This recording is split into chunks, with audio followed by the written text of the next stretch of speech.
Scooter अब 99,400 में। Muthoot finance gold loan, खोलिए खुशियों की तिजोरी।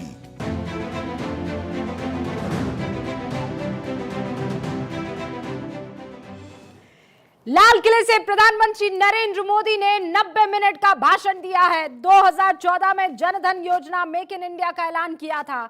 2015 में हर घर गांव तक बिजली पहुंचाने का ऐलान किया। 2015 में युवाओं के लिए स्टार्टअप और स्टैंड अप योजना का ऐलान किया। 2016 में गरीबों के इलाज के लिए बड़ा ऐलान हुआ। 2016 में ही बलूचिस्तान का जिक्र किया गया। 2017 में न्यू इंडिया के विजन को देश के सामने रखा। गरीबों को पक्का घर देने की योजना इसी 2017 में हुई थी। 3 तलाक से मुक्ति दिलाने का ऐलान भी 2017 में हुआ। 2018 में सेना में महिलाओं को स्थायी कमीशन देने का ऐलान किया गया। आरोग्य योजना का ऐलान हुआ। 2019 में चीफ ऑफ डिफेंस स्टाफ पद का ऐलान हुआ। 2019 में ईमानदार करदाताओं को इनाम की बात कही। 2020 में देश को आत्मनिर्भर भारत का मंत्र दिया। 2021 में प्रधानमंत्री गति शक्ति योजना का ऐलान किया और 2022 में 5 साल में विकसित भारत के लिए 5 प्रण दिए और अब 2023 में ऐलान कर दिया है विश्वकर्मा योजना का। न सिर्फ विश्वकर्मा योजना का बल्कि विश्व गुरु हिंदुस्तान का भी मंत्र 2023 में पीएम ने अपने भाषण में साफ तौर से क्लियर कर दिया है। सुनिए उसके कुछ अंश। मैं लाल किले से आपके आशीर्वाद मांगने आया हूं, क्योंकि पिछले सालों मैंने देश को जो समझा है, देश की आवश्यकताओं को जो मैंने परखा है और अनुभव के आधार पर मैं कह रहा हूं कि आज गंभीरतापूर्वक उन चीजों को हमें लेना होगा। आजादी के अमृतकाल में 2047 में जब देश आजादी के 100 साल मनाएगा, उस समय दुनिया में भारत का तिरंगा झंडा विकसित भारत का तिरंगा झंडा होना चाहिए।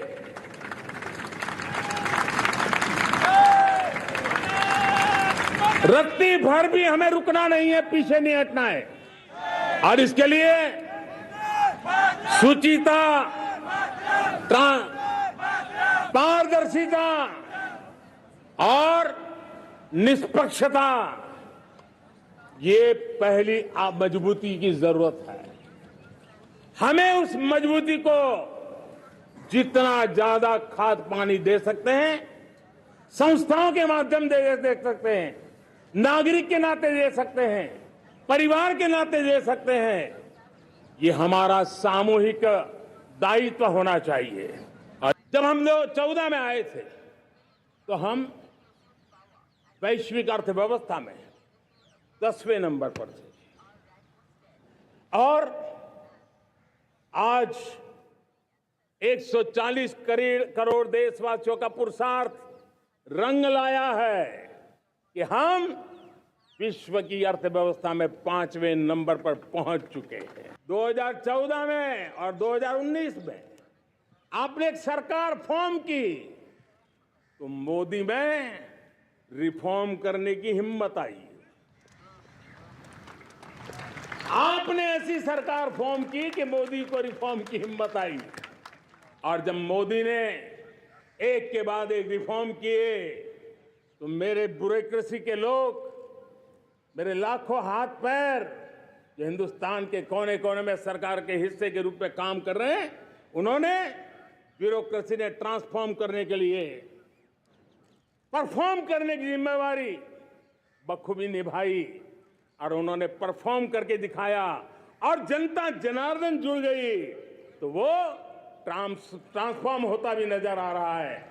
और इसलिए रिफॉर्म, परफॉर्म, ट्रांसफॉर्म, ये कालखंड अब भारत के भविष्य को गढ़ रहा है।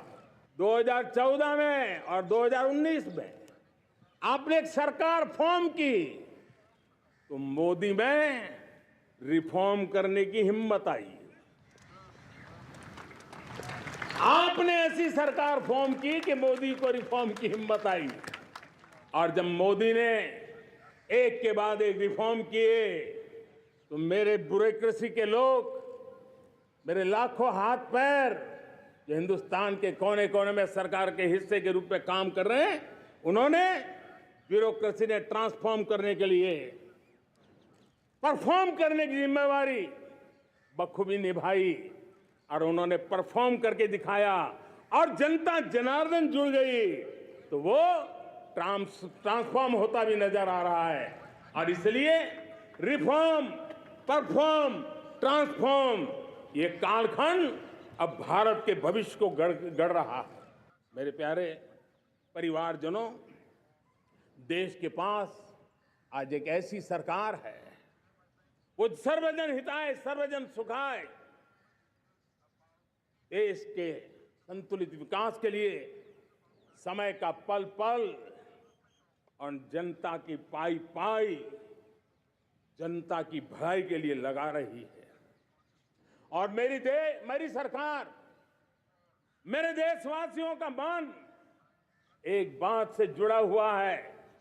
हमारे हर निर्णय, हमारे हर दिशा, उसका एक ही मानदंड है, नेशन फर्स्ट, राष्ट्र प्रथम। और राष्ट्र प्रथम यही दूरगामी परिणाम, सकारात्मक परिणाम पैदा करने वाला है। तो प्रधानमंत्री नरेंद्र मोदी गारंटी दे रहे थे कि कैसे हिंदुस्तान अब बदलने की उस राह पर पहुंच चुका है। अच्छा, कुछ आंकड़े भी जो प्रधानमंत्री नरेंद्र मोदी 90 मिनट के इस भाषण में रख रहे थे या रखे थे, उनके बारे में आपको बता देना चाहती हूं। जैसे उन्होंने कहा कि, और मैंने आपको पहले भी बताया कि राज्यों को इन 9 सालों में लगभग 100 लाख करोड़ रुपए जो है वो पहुंचाए हैं केंद्र सरकार की तरफ से। लोकल डेवलपमेंट जिसे कहते हैं, उसमें अब तक इस सरकार ने 3 लाख करोड़ खर्च किए हैं। अब आप उसको कैसे नापेंगे? इससे पहले 70,000 करोड़ हुआ करता था ये आंकड़ा, वो पलटकर हो गया 3 लाख करोड़। फिर आप हाउसिंग, यानी जिस तरीके से वहां पर हाउसिंग को लेकर जो एक्सपेंडिचर हुआ करता था, वो 4 लाख करोड़ हो गया है। तो ये पहले कितना था? ये था 90,000 करोड़। आप देख रहे हैं कितना मैनीफोल्ड यहां पर इंक्रीमेंट हुआ है। यूरिया के रेट अब 300 रुपए हो गए हैं, लेकिन ये पहले कितने हुआ करते थे? 10 लाख करोड़ की सब्सिडी देने के बाद ये 3,000 से 300 पर आ गए हैं। भयंकर गिरावट इसमें देखी गई है। मुद्रा लोन का भी जिक्र किया, 20 लाख करोड़ जो है वो अब तक लोगों के बीच में डिस्ट्रीब्यूट किए जा चुके हैं या डिसबर्स किए जा चुके हैं। मुद्रा बेनिफिट जो है वो 8 करोड़ लोगों को अब तक मिल चुका है। एमएसएमई जो है, लघु उद्योग जिनका हर बार जिक्र होता है, उनको जो है 3 लाख करोड़ का लोन अब तक दिया जा चुका है।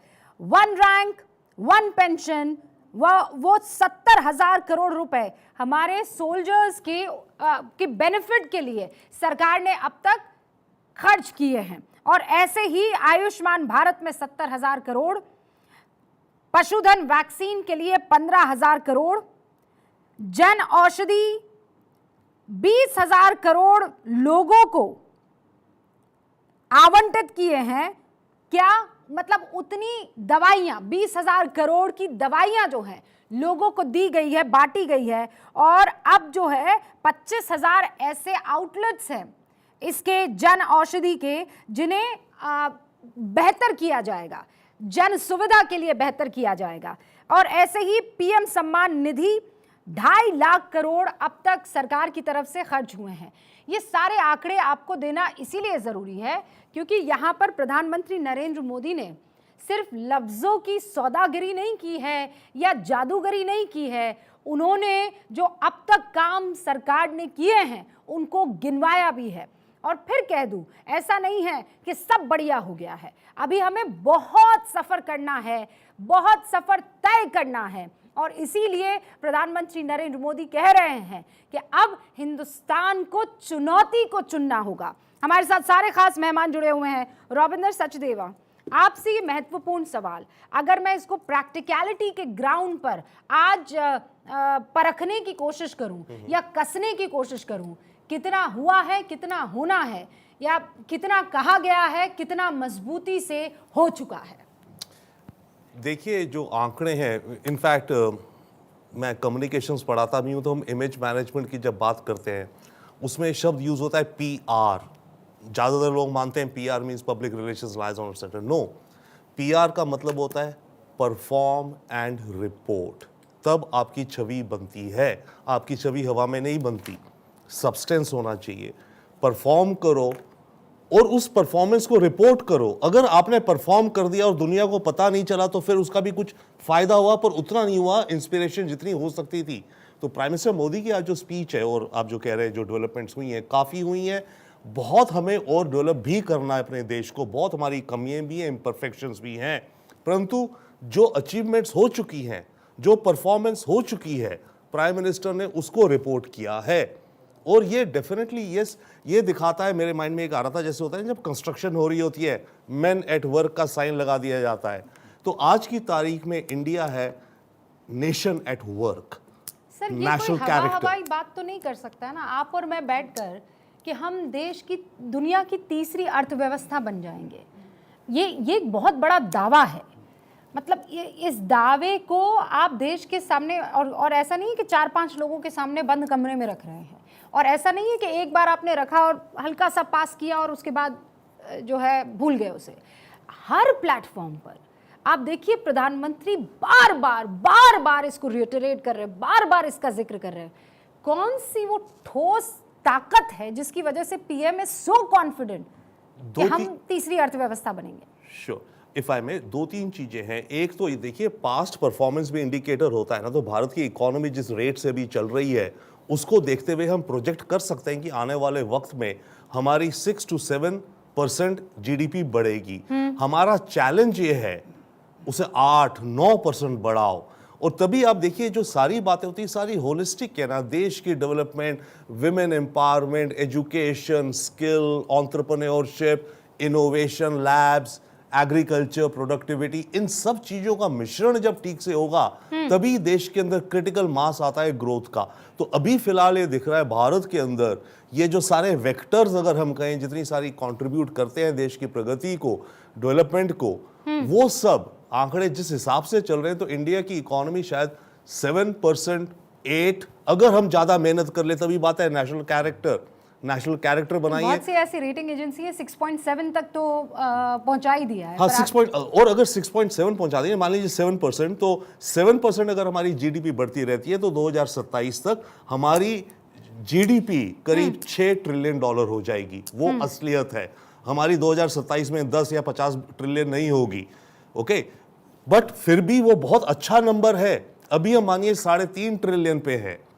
इसी रेट पे हम 7% पे चलते रहे तो 2027 तक या 2024 में अगर दोबारा आए तो 2029 मान लीजिए आप, तब तक करीब 8 या 9 ट्रिलियन हो जाएगी, which will be the third largest economy in the world. पर आप ये भी देखिए पर कैपिटा कितना अंतर पड़ता है। अभी हम 3.5 ट्रिलियन की इकोनॉमी है और मानिए हम 1.5 करोड़ 1.4 करोड़ हैं। हाँ। तो हमारी पर कैपिटा जीडीपी कितनी बनती है? करीब 2000 समथिंग डॉलर्स बनती है। ये 3 गुना जब हो जाएगा तब आप इमेजिन कीजिए हम लोग की क्वालिटी ऑफ लाइफ, हमारी क्वालिटी ऑफ इंफ्रास्ट्रक्चर देश के सारे देश में और अपॉर्चुनिटीज कैसे बनेंगी। तो एफर्ट ये है प्राइम मिनिस्टर मोदी का। ये बड़ा वो इन्फिनिटी वाला जो शेप है ना, वो वैसा बनता हुआ नजर आ रहा है। हम मेहनत करेंगे तो अर्थव्यवस्था बढ़ेगी, अर्थव्यवस्था बढ़ेगी तो हम बढ़ेंगे, और हम बढ़ेंगे तो हिंदुस्तान बढ़ेगा। और ये इसीलिए वो कह रहे हैं अथक प्रयास, रुकना नहीं है, चुनौती वो कह रहे हैं। हमारे साथ और खास मेहमान बने हुए हैं। ये छोटा सा ब्रेक है, जब लौटेंगे तो इसे और बेहतरी से एनालाइज करेंगे। एक सोशल एक्टिविस्ट जो है वो हमारे बीच में मौजूद है, 2 डिफेंस एक्सपर्ट हमारे साथ यहाँ पर मौजूद हैं। और इसीलिए आप इसे ये जैसे प्रधानमंत्री नरेंद्र मोदी ने पैन इंडिया विजन रखा है, हम भी यहाँ पर हर फ्रेटर्निटी का एनालिसिस आपके सामने रख रहे हैं।